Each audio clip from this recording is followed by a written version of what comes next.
Good morning. Join me as I drive to work, and I just want to share a conversation that I had with some of my pastors in Africa. And I asked them this question: tell me one of the stories or parables that Jesus spoke about that in your opinion, or you think, just depicts the whole gospel in one story. And it was interesting to see what response they got and what came back, because often that question determines our life's message of how we're going to present the gospel to those that are lost. I grew up, and it still happens, and especially in Africa, where the whole hellfire and brimstone gospel message is preached to try and bring people into the kingdom. And it certainly worked for me, because I didn't want to go to hell. I knew that I'd done some stuff that were pretty bad, but I didn't think I was that bad, which is a thought process that I think goes through many people, that they're going to get into heaven because of the good life that they've led, and the things that they've done maybe quite just get overlooked. Anyway, back to the stories. So we had stories come up like the story of the guy who sowed on different types of ground. You may remember that one. And the lost coin came up. May have got that wrong. But the story for me that actually depicts the whole gospel is the story of the Prodigal Son. And I'm sure if you've had any involvement in Christianity over your years, you will have heard that story preached in church. Just to give a quick recap for those that are not familiar with the story, it's where the son asks his father for his share of his inheritance, goes off into a far distant country and squanders all the money with reckless living. There's a great famine in the land, and he's starving, and none of his friends are anywhere near to help him. Decides that he'll concoct this story, go back to his father and ask for, not forgiveness, his heart's not in that state at this point, but ask if he can be a servant in his father's house, because he recognizes that his father looks after servants better than the Gentile community that he's living in looks after servants.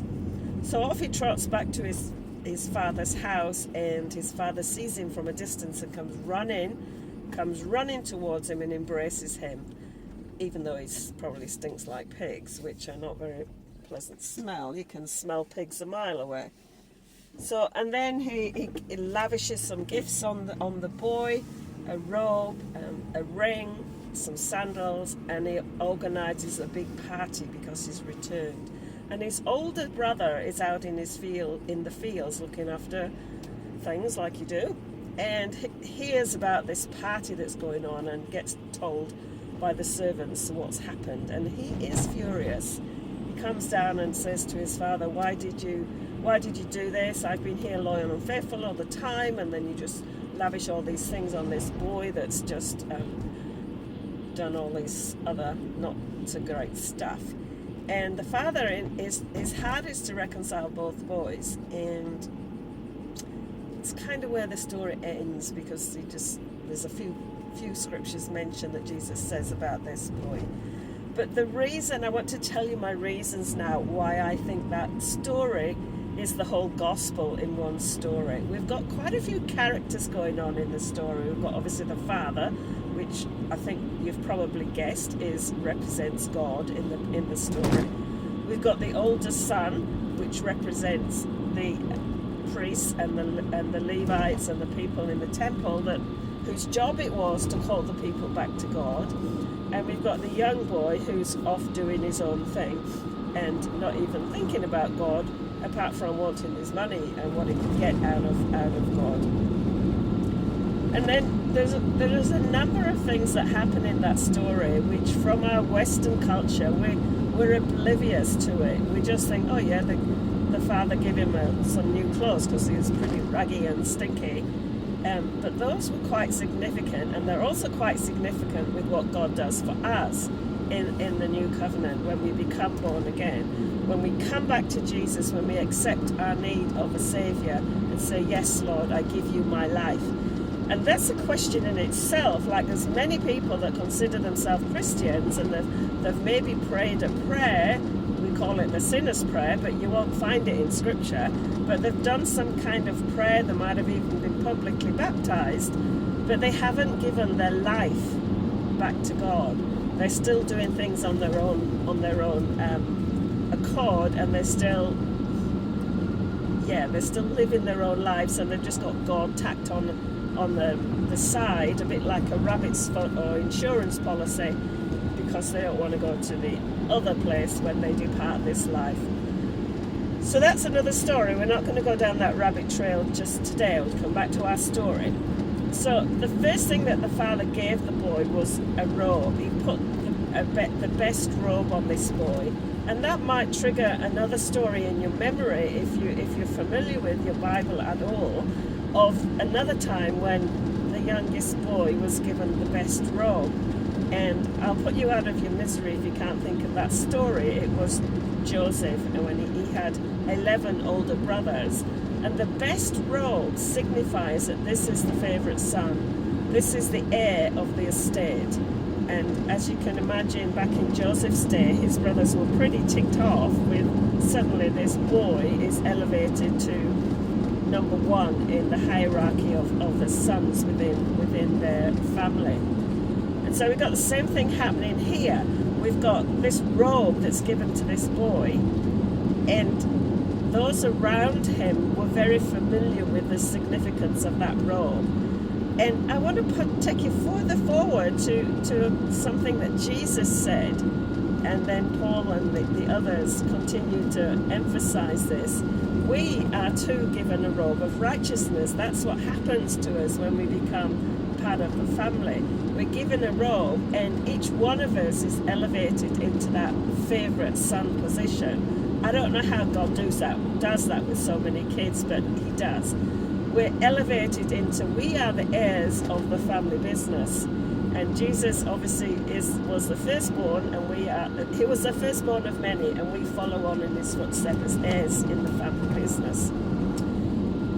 There's another story in that one. We'll leave that rabbit trail as well, and we'll come back to our main story. So this boy has been given this robe of righteousness, which tells everybody around, including his older brother, that he is now well established back in his position. He's not going to come back in as a servant like the boy was concocting up in his head.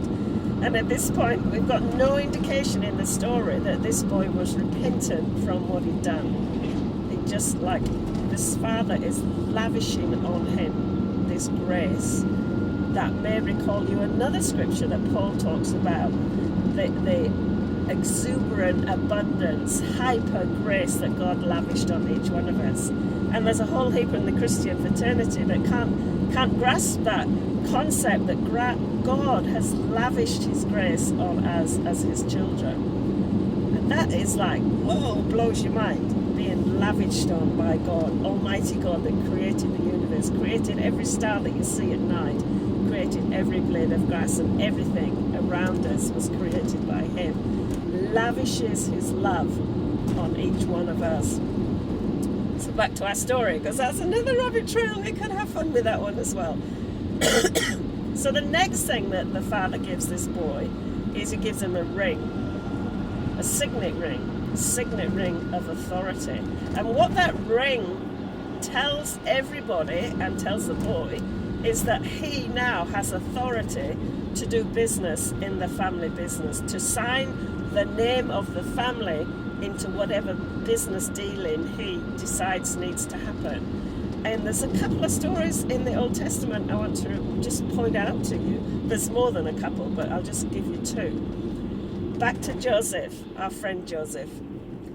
And you remember when he got elevated into, he interpreted Pharaoh's dream about the 7 skinny cows and the 7 fat cows, and Pharaoh made him number 2 below him in the kingdom. So there's in Genesis 44 and round in that chapter, he says, in all things, I am Pharaoh. So in other words, you're not Pharaoh, but you're the next one in power in this kingdom, in the whole of Egypt.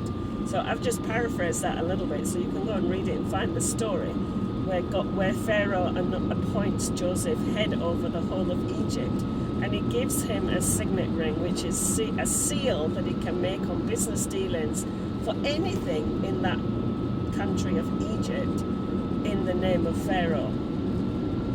So the people that were listening to Jesus telling this story, they knew their scriptures. They didn't need to have it explained. They'd been taught their scriptures from youth, and certainly the story of Joseph, because that leads on to the foundation of their nation. So Joseph has got this signet ring of authority to second in command in the whole of the country. And there's another story, Esther, a little while later on, and we won't go through the whole story of Esther, but Mordecai is given the king's signet ring from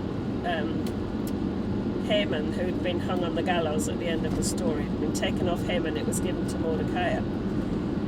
And that meant that he could make a decree for the whole of that king's Xerxes, I can't remember his name, but you can read it. It's chapter 8 in Esther. In that king's name, he could make a decree. Now, earlier, Haman had made a decree that on such and such a day, and he gave a whole year. I mean, if I'm going to say it, why wait a year? That every Jew, every person in the country could slaughter the Jews, and that was still in effect, even though that Haman was dead. That was sealed in the name of the king with the king's ring, and it still stood in effect. So what the king said to Esther, you have the ring. You do what basically you make another decree and seal it with my ring, and it will be in effect. So Mordecai made a decree that people could defend themselves, and they did, and the Jews weren't destroyed. So Esther was born for such a time as this, to stop her countrymen from being destroyed. But the key point that I want to bring out from that story is that, again, we've got a picture of a signet ring where there's a king in a country, and this person that has the signet ring can do all things in the name of the king with that ring. So this is a powerful ring. So how does that link up to the gospel for us? Jesus said, all power and authority is given to me. So in other words, I'm God. You can't be God. But I give you my name. Ask anything in my name and it will be done for you. So we may not all individually have a signet ring that we have on our finger, but we have the name of Jesus, which is all the power and authority to do everything that needs to happen on this kingdom, King Jesus' kingdom in this planet. So you, as a born-again believer, have that power and authority to speak words of life or to speak words of death, and you have to choose. Joshua, you remember, he says, for me and my household, we will serve the Lord. And he chose life. So Christian, as you go about your daily walk of being a Christian and being in the world, in this pretty messed up place that we live in at the moment, remember the signet ring of authority that you carry, that you can seal the decrees. And there's a whole teaching about getting our minds right and our thinking right, so we actually do good rather than evil. So the third thing that this boy got was sandals for his feet. Now, sandals in their day were not something that slaves wore, so this also elevated him up into the family, into sonship, and the sandals were considered to be an image that this boy had dominion over the area. Which reminds me another story. God said to Abraham, everywhere you put your foot, I will give it to you. Everywhere you put your foot. And he says it to us. Our feet are shod with the preparation of the gospel of peace. We have that gospel of reconciliation. That's our job to do, to reconcile people back to God that don't know what they're missing out on. Remember, the oldest son, I said in this story, was his job He represented the priesthood. His job was to bring people back to God, to bring people to the Father, and he did a pretty terrible job at it. We are a royal priesthood, a holy nation, and we have a job to do, which is a ministry of reconciliation, to bring people back to God. And our feet are shod with the preparation of the gospel of peace.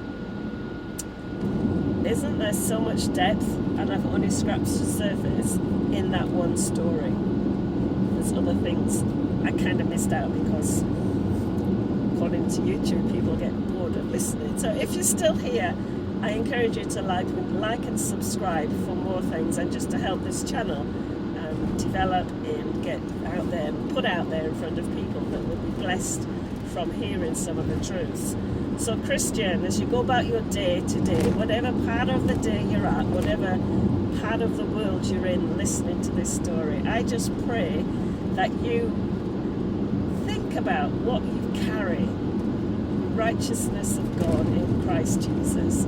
You are feet are shod with the preparation of the gospel of peace, and you carry the signet ring of authority, the name of Jesus, to go about and do the family business.